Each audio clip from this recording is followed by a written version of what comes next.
Tired of feeling tired? Done with diet culture? Overwhelmed by conflicting nutrition and fitness messages? Then join us, your hosts of the Nutrition Revolution podcast, as we take a deep dive into all things women's fitness and nutrition. I'm Kimberly. And I'm Tabitha. And together we are debunking diet culture myths and giving you the tools you need to finally see the results you're looking for. It's time to revolutionize your nutrition and training. All right, welcome back. We are again here with Katie O'Brien from Mindful Midwifery, and today we're going to kind of dive into gestational diabetes and kind of what women are experiencing, or maybe what you might experience when you go into hospitals. I know there's the glucose testing that they do. There's the 1 hour. If you fail that, there's the 3 hour. What is it all about? Because I think that for me, I had no idea why they were testing me for this. Diabetes didn't run in my family. No one in my family really had it. My mom had gestational diabetes with her 5th child, but nothing before that. So I think for me, I kind of didn't understand the importance of it. So enlighten us. Yes, take us on this journey. Yes. What is gestational diabetes for our listeners? Well, what I want to start out saying is I said when I was invited to this podcast that I really wanted to talk about this because I think this is one of the places where in obstetrics, where as providers, we're like, okay, let's just have you get on board, right? But we don't do enough education that helps get people on board. And gestational diabetes is different than diabetes not during pregnancy. And I don't think that we often take the time to explain that. So this was a great opportunity to be able to deep dive this with two people that know a heck of a lot about nutrition and can give their perspectives on this as well. So we'll just start out by saying, you have regular diabetes that's not during pregnancy, and there are different types of that and different ways that you get it or theories behind why you get it and different treatments. But for this, this conversation, I really want to just focus on what is gestational diabetes itself. And it's, a condition where the placenta essentially keeps the body from using insulin effectively.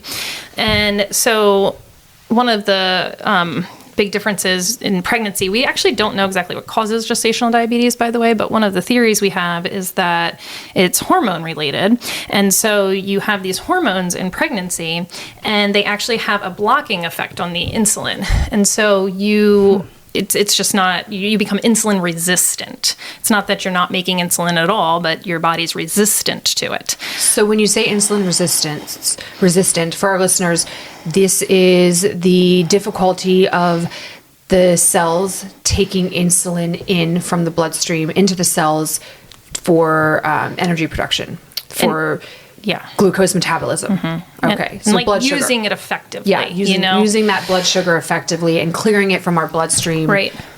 Okay. Just so our listeners can be aware of that's what we're talking about. Right. So, with type 1 diabetes, it's different, that's not really the mechanism. And so, by the way, you're not going to be a type 1 diabetic and then gestational diabetic. So this, that's another interesting thing about gestational diabetes is most people come into pregnancy and they don't have any experience personally in their own body with diabetes. If you did, you would already be, on that journey in a different context. So these are people that typically have been like, I'm healthy, everything's been great. Now, if you have pre-diabetes, that's more likely that you're going to get gestational diabetes. But for most people, this is the first experience they've really had with diabetes on their own bodies.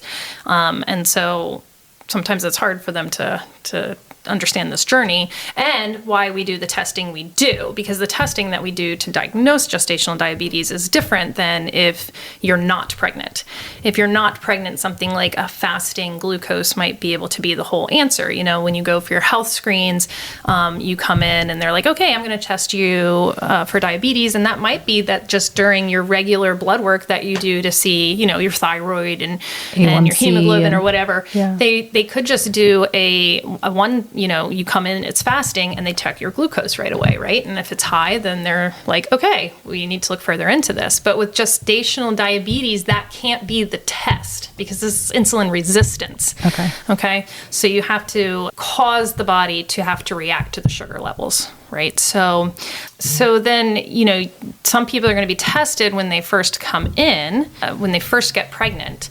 And one of the things to know about that testing is it's really not testing you yet for gestational diabetes. It's testing you for your pre-existing tendency towards diabetes. So factors for this might be advanced maternal age, like especially 40 and over.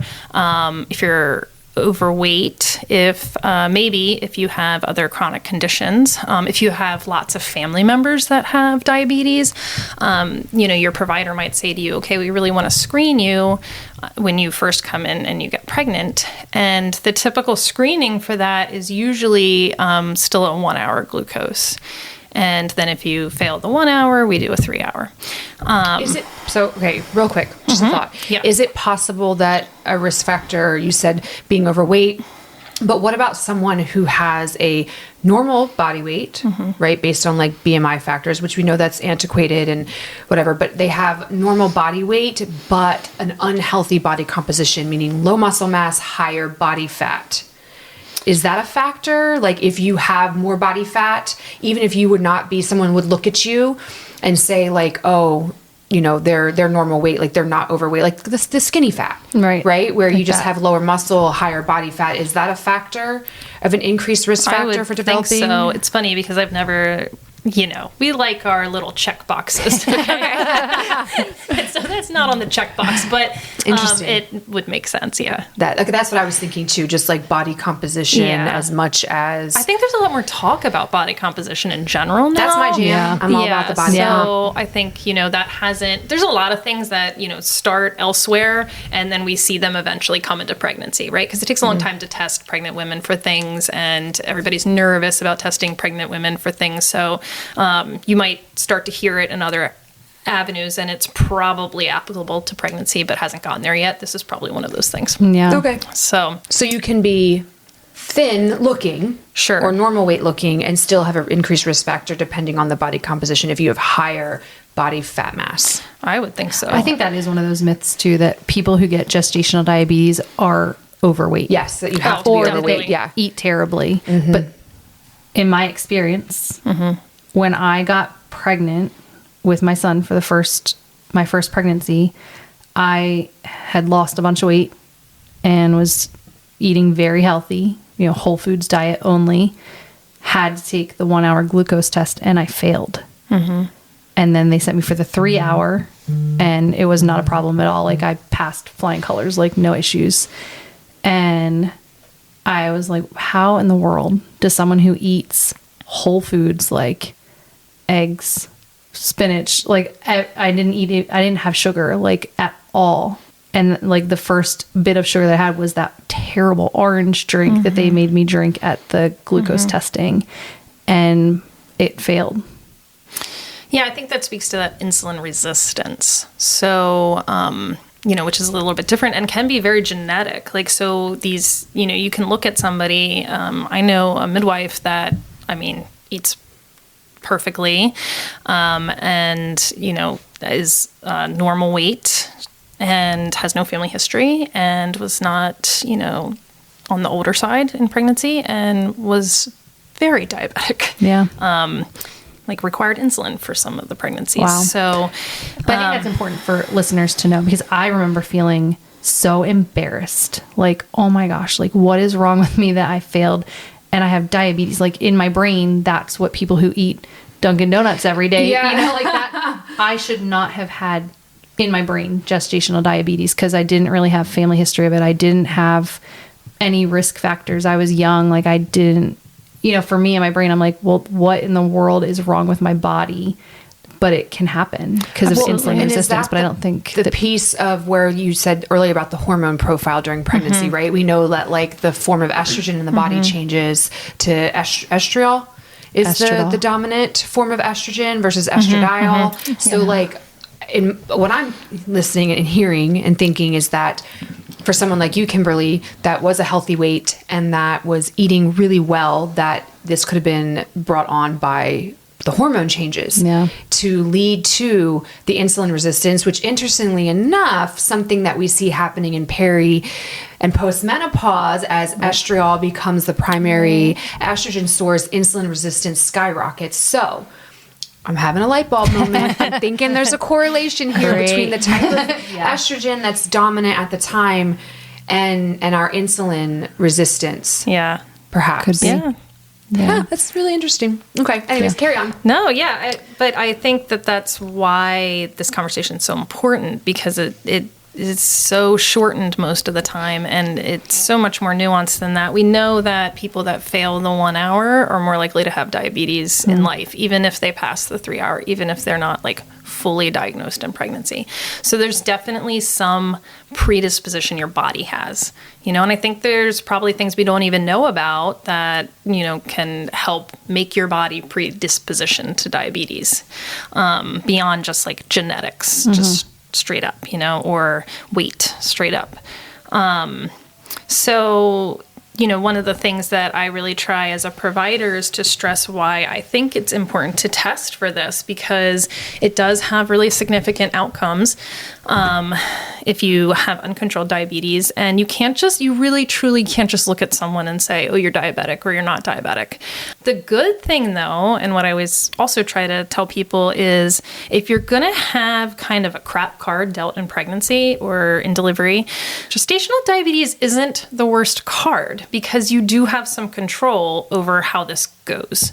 You might not have the control over whether or not you have it, but you can have control to some extent, possibly even a large extent, on what happens as a result of you having this. I mean, outcomes with people that have very well controlled diabetes are essentially the same as people that don't have diabetes.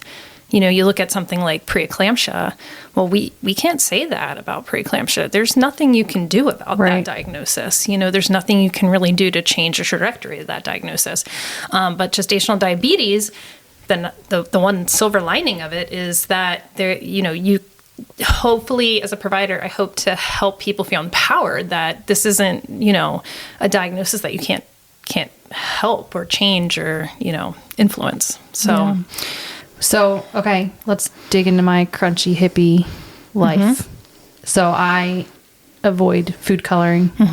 I avoid processed foods.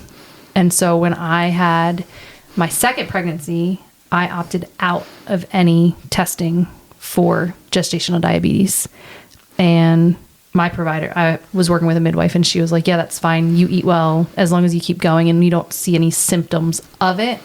That's fine. But if you start having any symptoms, we're going to make you test. So I see this a lot in my like hippie natural mama communities where they aren't doing the testing because of the glucose drink, that they don't want to take it. They don't want to put that in their body. What would you say to someone who came in and like didn't want to take it or was nervous to take that specific, like, disgusting orange drink? Well, I've actually had this conversation with patients more than I could tell. Yeah.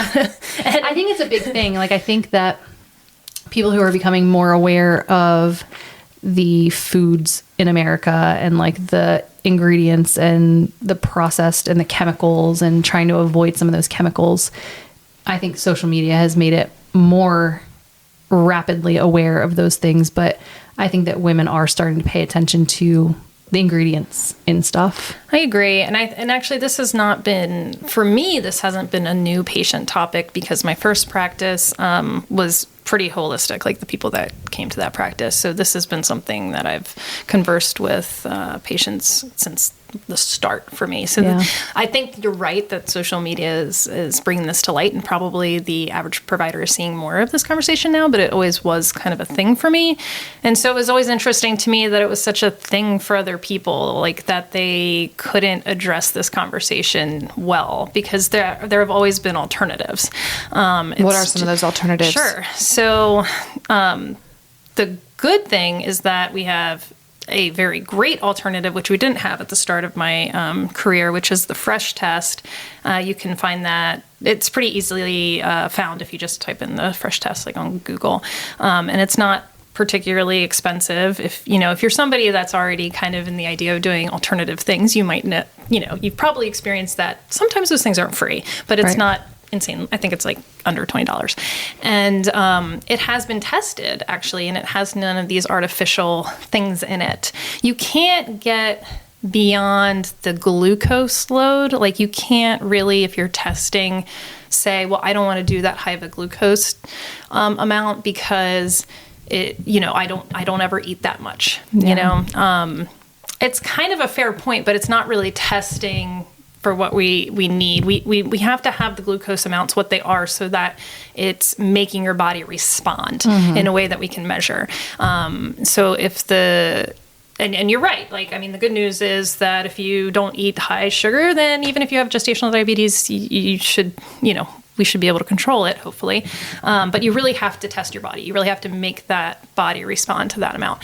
So would you, though, to that case in point, like with Kimberly's situation where she said, I'm going to opt out of that test, you as a provider, you're saying that you would encourage your patients to not opt out of the test, to look for an alternative that is dye-free, artificial colors and preservatives and sweetener-free. Correct. I would really, and the thing is that I rarely have people that once we talk about why they don't want to do it and what the alternatives are, I rarely have anybody that's still pushing back because you can, so there's the fresh test, right? And that's newer and that's been studied. You can take that to LabCorp. LabCorp is actually on their website. They have some kind of, I haven't quite figured out the arrangement they have with LabCorp, but I mean, you can go and present it and it is just like the glucose test. It's just missing all of that stuff See, I just needed alternatives. I would have done it had I had an alternative. Yeah. And also if it had been my first pregnancy, if I had known what I know now. Do you feel like the benefit outweighs the cost of that one single? Again, this is my tagline: the devil's in the dose. Yeah, sure. Right. So, do you feel like the cost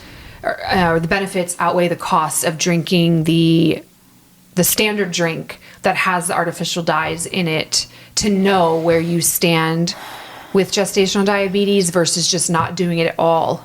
That's a good question. For maybe those ladies that are not going to be able to access the fresh test for whatever reason. So if you can't access the fresh test, because keep in mind I've been doing this longer than that was around, you can get alternatives yourself. The thing is you're going to have to bring it into the provider. So I've had patients in the past say, I'm going to go and get jelly beans from the health food store that has no dyes, no additives. It's just sugar, just sugar with, in a little capsule form. But you have to bring that to your provider because there's math behind it. Yes, so they have to figure out the sugar and the carbs and all the things. And once you get known in the practice, one of the practices I was in, it was a larger practice. Once you get known as the provider that's willing to do that, you will get all of the people bringing that to you. I would pick you over. But you also have to remember too, like I have autoimmune issues. And so I'm very mindful about, and I know there's a lot of people who are very mindful about where one of those doses could put them into a flare up. So it's not just I'm being difficult. I don't want to do like it. There's flare options. And I had flare ups with my first pregnancy. So there was that, like, is this what caused it? Is, we were trying to figure it out. So, yeah. So if you had something, I mean, my guess is, and I've never tried to do this, so I could be totally wrong. I'm just putting that asterisk, but my guess is you could even do it with dates. You just have to do the math of how much you have to eat before you do the blood test, right? Yeah. And so as long as you can do the math on it, then in some ways it's kind of an endless option. But it's worth a conversation with your provider. And there's also, it's not nearly as good because it's not testing really for resistance in the same way. But if somebody is really pushing back about any of it, then you can monitor your sugars for like 2 weeks, but you're having to do it like as if you were a gestational diabetic, where you're monitoring your fastings, you're monitoring 1 hours.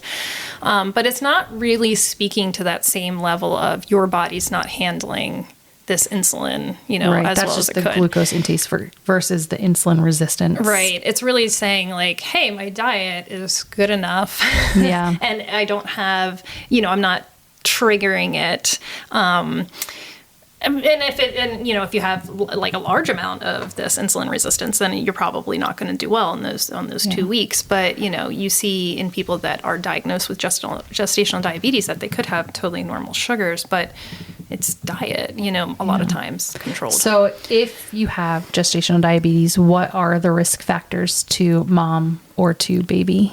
So interestingly, and this is one of the things that I really like to break down to people, the numbers that we want when you're diagnosed as a gestational diabetic, and for any of the listeners that are, it can feel like our numbers that we're asking out of you are really low. You're like, I cannot believe you want us to be like under 90 fasting or under 140 at 1 hour, especially if they're, a nurse that's like in med surg, or if you have a lot of family members that you've been like living with them with diabetes, you'll be like, those numbers are just crazy. But, my patients are allowed to have higher numbers. My family members are allowed to have high numbers. Why are you being so crazy about this? And it's a really fair question. Like I actually don't, I've never worked in med surg. I don't have family members that are diabetics. I am sure that when you're dealing with, that context, the numbers we're asking do seem crazy, because the interesting thing is that you're not really going to see a lot of maternal issues with these numbers that we're asking for if you're above them a little bit. In a lot of ways, what we're focusing on with gestational diabetes is more baby driven. So some of the things that happen to mom are like kind of more of a consequence of the baby than directly. Okay. So the things we're really worried about with gestational diabetes, uncontrolled gestational diabetes, are the size of the baby and the blood sugar the baby's going to be dealing with after the baby comes out.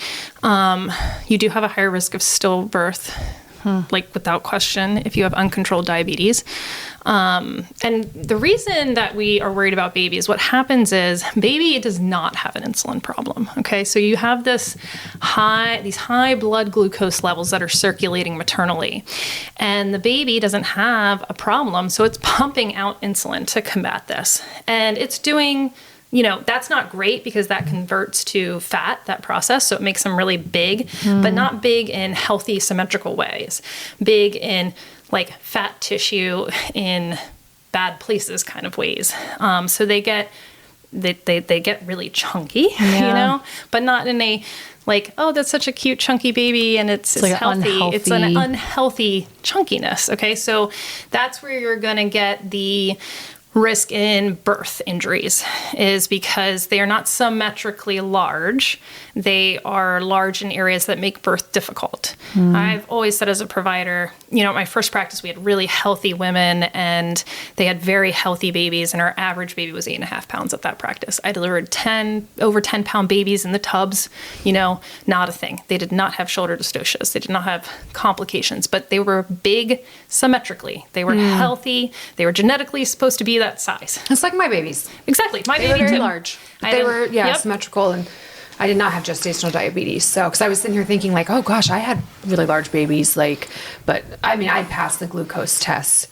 Right. So and what you're saying is it's the distribution of adipose tissue, body fat, on the babies of mothers that have gestational diabetes that is problematic. Right. And that's why we should care about the size of the size of the baby matters. Correct. In this situation. I will take a 10-pound baby that is a non-diabetic baby over a 7-pound uncontrolled diabetic baby every day, all day. Okay. And one of my worst shoulder dystocias that I hope I never see again in my career was on a woman whose baby, I think, was 8 pounds. It wasn't huge, but it was an uncontrolled gestational diabetic. And it's scary. And so when you have a big baby like that, with big babies in general, you're going to be more likely to have injury to your perineum.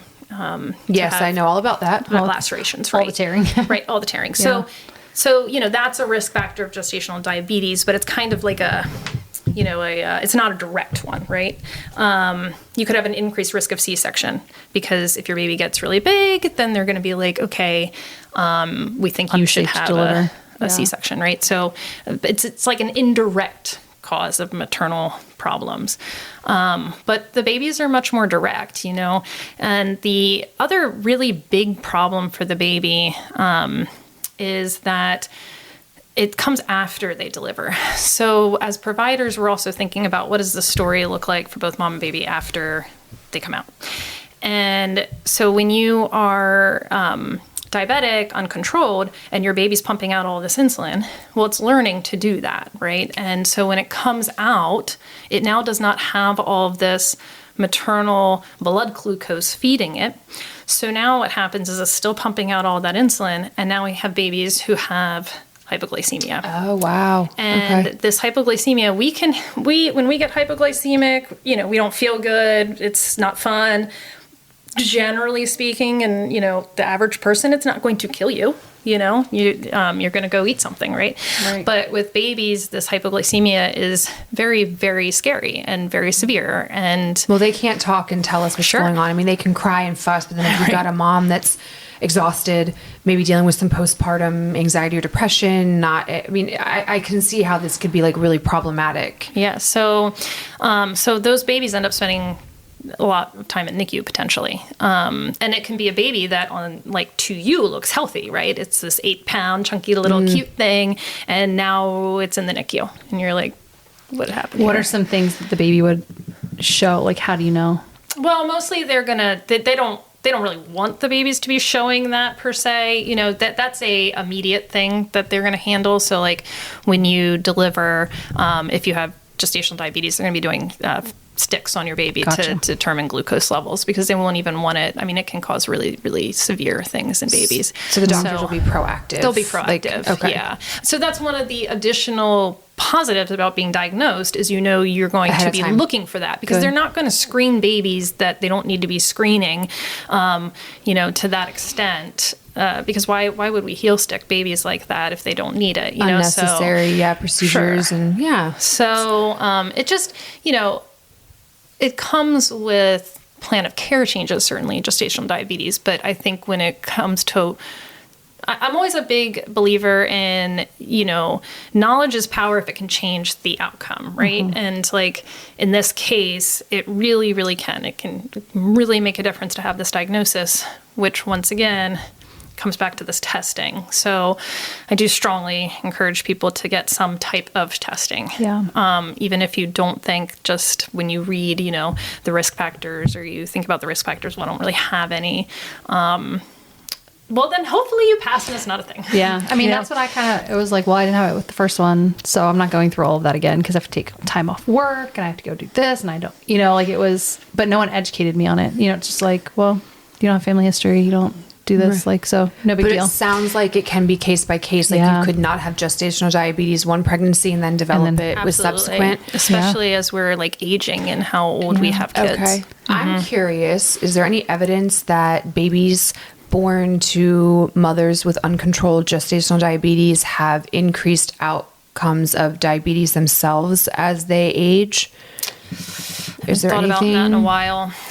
Like, it doesn't mean like your kid's going to have type 1 diabetes or develop type 2. Not necessarily. Okay. So there's no connection there. Well, there's always going to be a family history component, right? So if you have gestational diabetes, then that's a family history component of a baby that now has a mother that had gestational diabetes. Do you know what I'm saying? So, like, as far as there are like essentially, yes, there's an increased likelihood because of the family history, right? But I don't want to pretend I have deep dived so the direct like. Now, if a mom has gestational diabetes, she is more at risk later in life to develop type 2.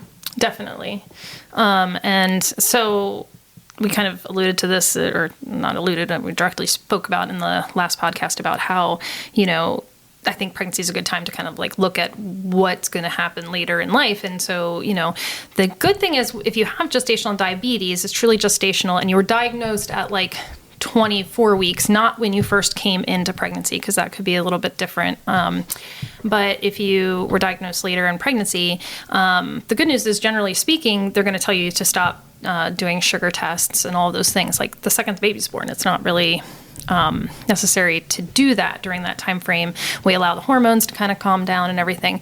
You should go back and get that testing again, though, and you can talk to your provider about what type of testing you do at that like 6-week time frame to see. Is that something you would have to ask ask for, because they're not necessarily going to be like at your 6-week follow-up, like, oh, go get They should. That is considered standard of care. Okay. Yeah, so if you've been diagnosed, standard of care is they will follow up with you post. Yes. Delivery. Standard of care. Now, I think it's always important to be like, hey, Advocate for yourself. absolutely. We didn't discuss this. But yes, it is standard of care. Yeah. And, but even if that comes back negative, which most all the time it's going to, I always tell women you should still be taking these lessons that you learned during this journey and applying them, because frankly, the average American diet is not really glucose friendly. Preach. And we know it's really unhealthy. Yeah. I remember somebody telling me pretty early on in my career that sugar was like my generation's form of tobacco. And I have really taken that. I mean, I think it's true. It's really addictive and definitely has health consequences. So I think, if you did all this hard work to learn what works for your body and what doesn't work for your body during that gestational diabetes process, then take some of those lessons with you. And I'm not saying you don't have more freedom to, eat the Dunkin' Donuts sometimes, but just know that, my body handled this way. It didn't like these things. It's still not going to like them. It's just not going to have as much of a. And you can kind of know like what foods trigger it versus what foods don't. Because sometimes people, even like oatmeal, can spike certain people's blood sugar and not others. So I know I have quite a few people who in like the nutrition world or like the homeopathic world wear constant glucose monitors to kind of see which foods trigger it for them, even if they don't have diabetes, just so they know like keeping their blood sugar levels more balanced helps them. So it's interesting that I think that is one of the unfortunate things about gestational diabetes, and I do tell women this, if you get a regular diabetes diagnosis, you have some time to play around with how your body responds, what goes well for you, what doesn't. Because for type 2. Right. Because type 1 they're going to be a little bit more nervous about. Yeah.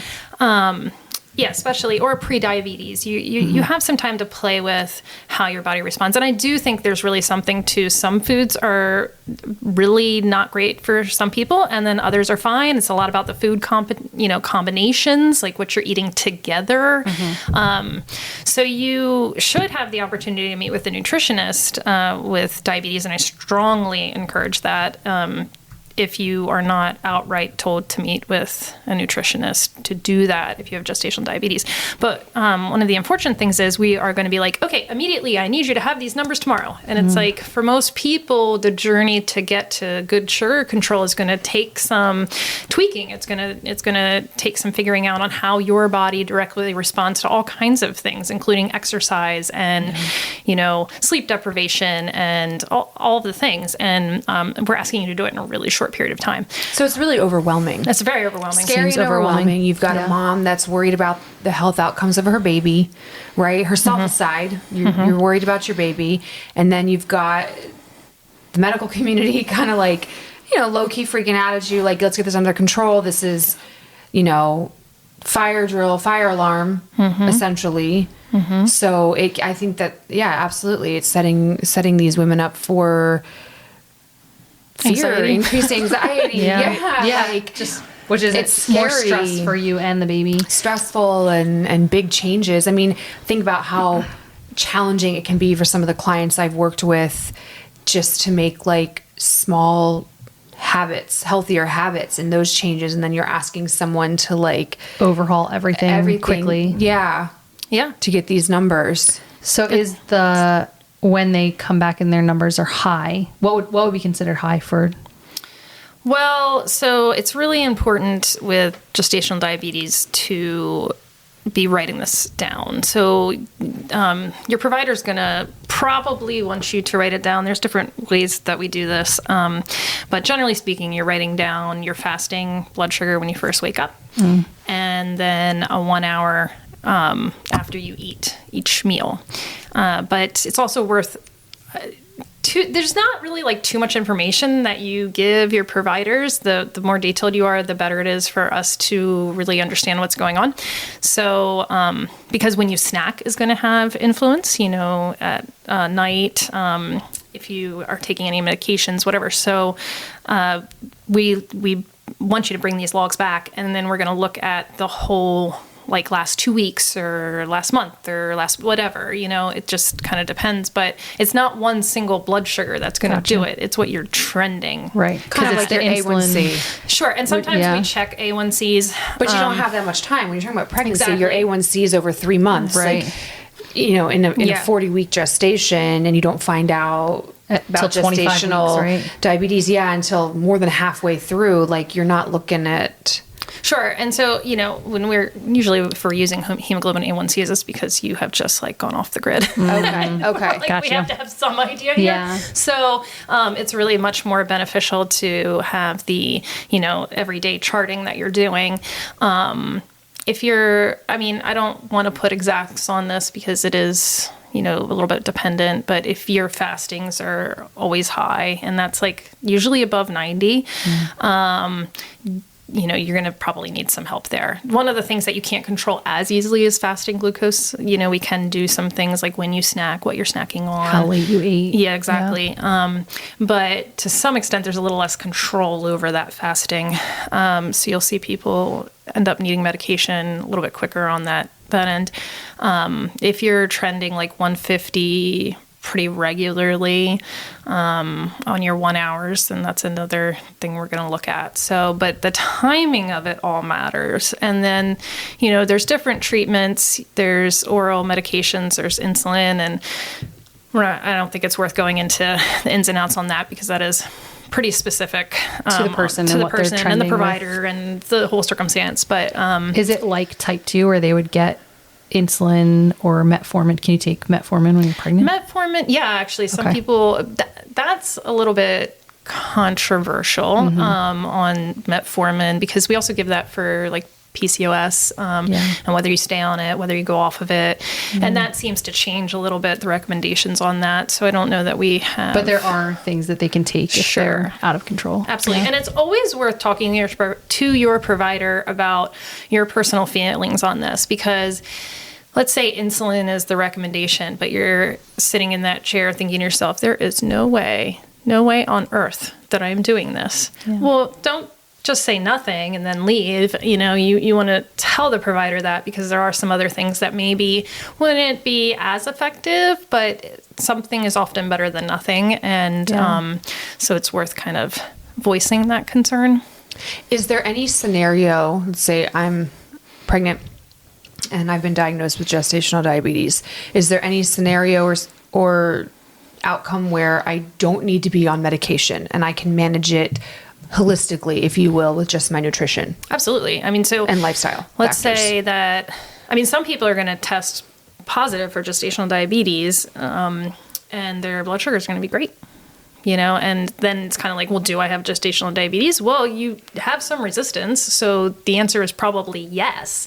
But, your body, your combo of diet and health and, all of the things might be good enough that you don't have to do anything. And once again, the outcomes for those people are pretty much the same as somebody that does not have gestational diabetes. So that's where I was wondering. So could it have been that my insulin resistance in that 1 hour is what was showing, but my blood sugar levels were always fine? Because that's what I kind of didn't understand was like, well, they're just going to tell me to eat well. So I already do that. So this is dumb. Right. Yeah, it could be. Absolutely. I mean, you can have people that fail the 3 hour. By the way, you can have a high enough result on the 1 hour that you just outright are declared a diabetic. So, Really? Okay. So you can bypass right, you 3 can hour. bypass the 3 hour. I didn't have that. And that does happen sometimes. That's interesting. And I've seen that even coming in on like their first visit when they're like 8 weeks, which is not gestational diabetes. But they could have type 2 diabetes and just never had it diagnosed. Exactly. And then the pregnancy just kind of pushed it. So, some people are going to be diagnosed in that first trimester. And the interesting thing about people that are diagnosed in that first trimester is we really won't know, is this pregnancy related or not, until after they're pregnant. So, because we're just going to treat them as a gestational diabetic from that point on, they'll bypass the 3 hour at the 28 weeks. We are already diagnosed.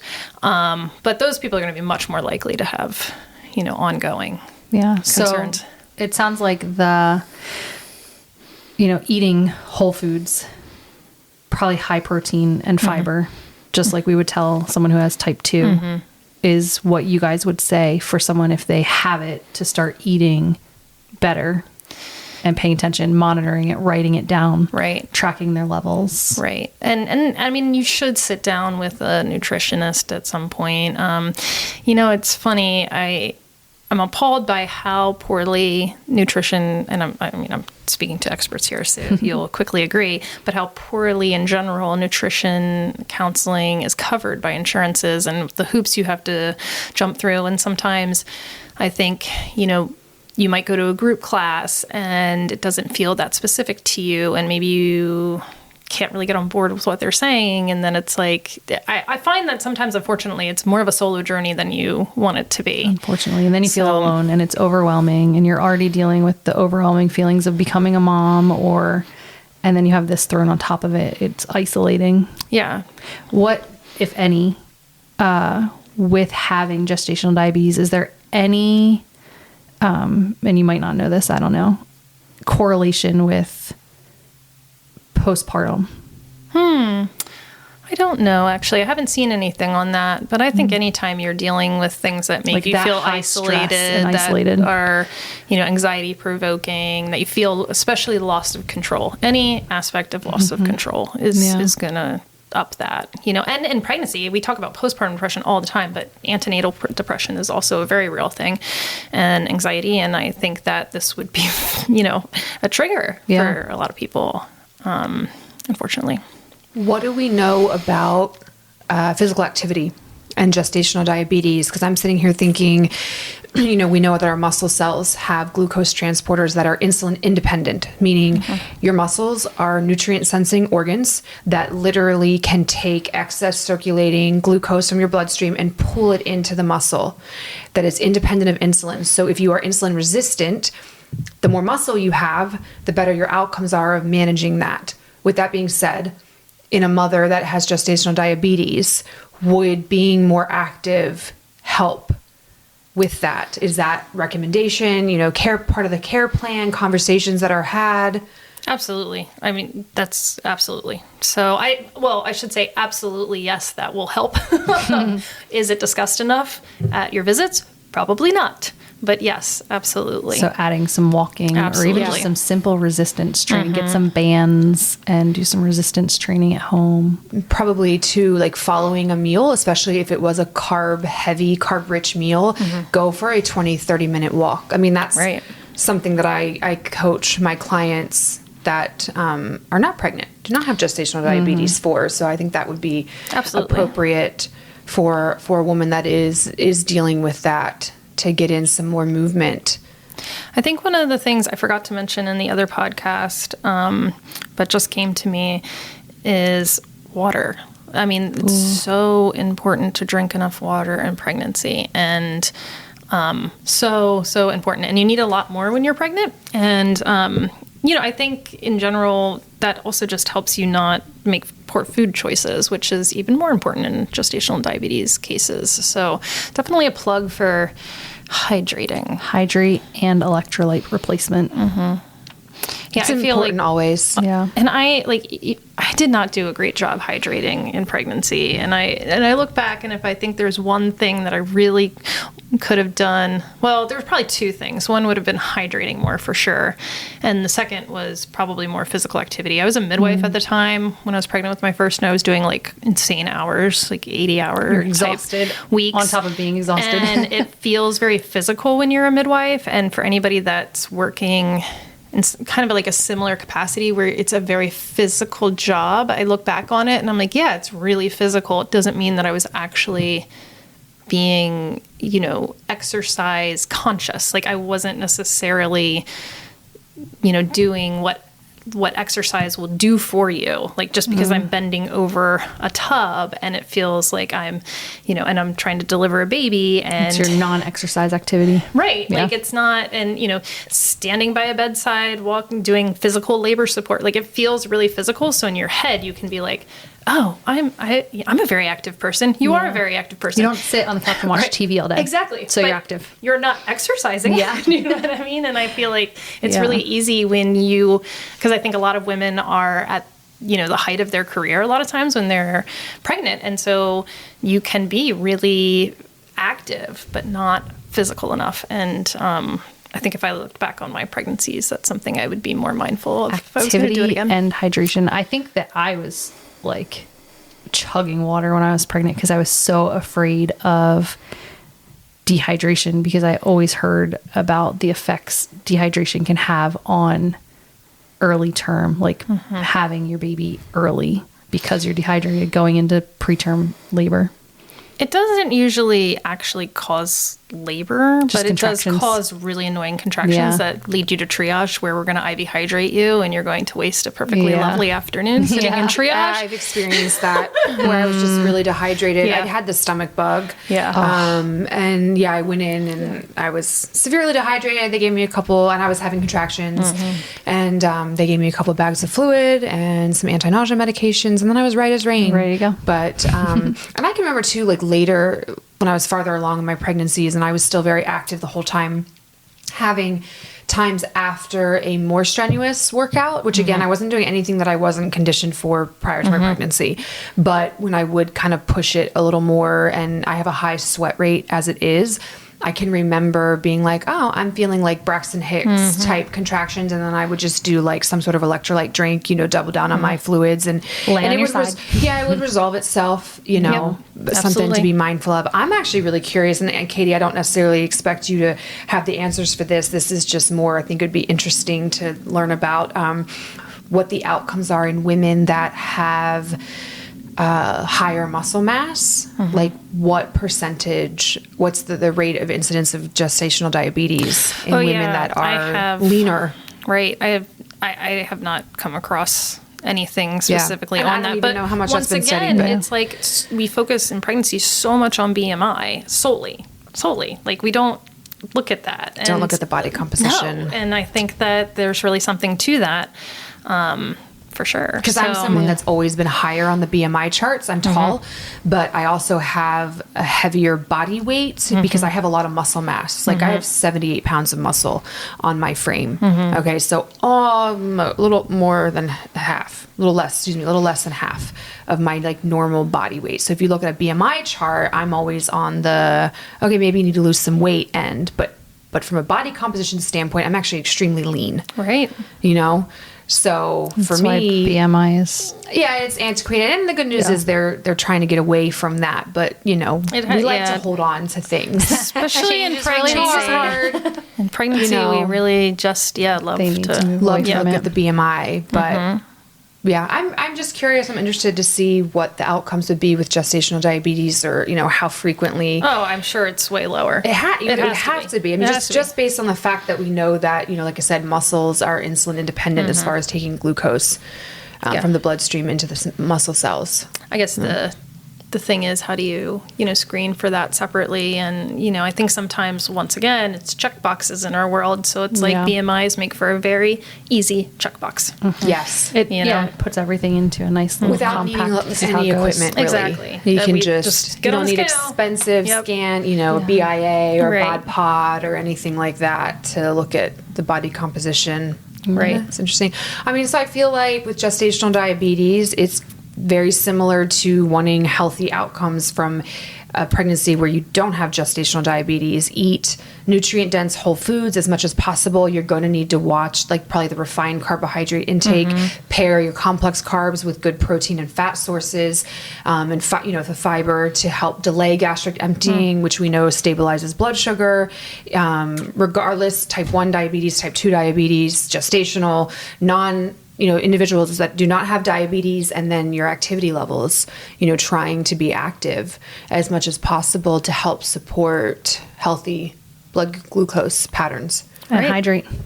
Electrolytes and hydrate. Yeah, make sure you're staying hydrated. Yep. That's good. I think it's really informative, especially if you were like me where you had no idea the education side of it. And, had I known the risks and, what could have come from those tests, I think it would have been more beneficial to get them done in both pregnancies. Well, now we know that there's options too for women that do have autoimmune that, that are nervous about those things. Yeah. One exposure can cause a flare up, or you just in general, that's like your hard line, because we all have those. Right. Absolutely. That's your hard line. You do have options. So talk to your provider, advocate for yourself. Do not feel like you have to drink the orange drink. Yeah. There are other, alternatives available.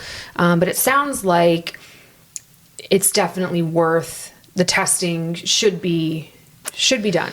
I am really a big advocate for that, and I am not universally, let's just do every test under the sun. I'm also very much a believer in informed denial after informed consent. So, if at the end of the day you really don't want something, I get it. But I think with this, to me, there are alternatives. And if you're not jiving with your provider on this conversation, it might actually be more of a reflection of that provider for you than it is of the test as a whole, if that makes sense. Because, if you're just really like, I can't get on board with what they're saying, or you're going to them and saying, hey, there are these other options I know about, and they don't want to do them, you're going to be able to find somebody that can. It might be, it might take a little bit of work, but diabetes is not the only thing that you're going to run into in pregnancy that you're going to have feelings on. And if you're having feelings on that, you're going to have feelings on a lot of other things, because how we manage diabetes also is going to come into play. You're going to probably have more ultrasounds done, and they might recommend induction, but these things are recommendations. They don't have to be done. So having a provider that you trust and that you feel a good rapport with is really important when you have gestational diabetes, because there's going to be things along the way that you're going to want to feel like you two are on the same page about, and not be fighting the whole time about it, because there are different ways to handle it. It is a very different scenario if you have totally controlled diabetes saying, hey, I don't want to be induced, than somebody that has been really out of control sugar-wise with their diabetes, and they're saying, hey, I don't want to be induced. So you want a provider that's going to be able to look at where you're at and I would say the individual care. Right. And say individualized care. Right. Yes, I agree with that. Or no, instead I don't of agree like with that. cookie cutter, one box fits all. Right. One size fits all. I mean, as a provider, if somebody has completely controlled diabetes and they're like, I don't want to be induced at 39 weeks, I'm like, okay, here's what we should do instead, or here's my thoughts, or here's some risks you could have, but it's not, really should be handled individually. So plug for finding a provider that fits your... Not being afraid to shop around philosophy. And look around to see who you vibe with. I think a lot of people stay with someone even if they don't vibe, because they feel like, well, they've already done my first 5 weeks or first 12 weeks or first whatever, so I'm just here now. Right. But I think finding someone, that person's going to be with you through a lot of things. So it's important to find someone that you trust. Absolutely. Even if you're switching at, 34 weeks, like you're going to be dealing with them postpartum. Maybe you're going to have another baby. You'll be dealing with them then. I mean, it's worth, and it's going to definitely have implications on your delivery. It's, so don't just important. throw out testing because you don't like what you're hearing. Yeah. So Katie, thank you so much. It's been really enlightening talking with you. It's been wonderful. Where can our listeners find you if they want more info? I am never the best salesperson, but I am at mindfulmidwifery.net or mindfulmidwiferyde.com if you're a .com person, and I have a Facebook page, which I do okay with. I have an Instagram page. Don't go on that. Is it, Mindful Midwifery, is that your handle? Yes. For everything? Okay, Mindful Midwifery, Katie O'Brien. Yes. All right. And you have your own practice in Dover. Yes. Okay. So, good. Thank you. Thank you. Thanks for spending your time with us. If you found this podcast helpful, we would love for you to share it with your friends and family. And don't forget to subscribe on your podcast platform. If you have nutrition or fitness questions you want answered on future episodes, we would love to hear from you. You can submit these questions to our email, thenutritionrevolutionpodcast@gmail.com, and follow us on Instagram at thenutritionrevolutionpodcast.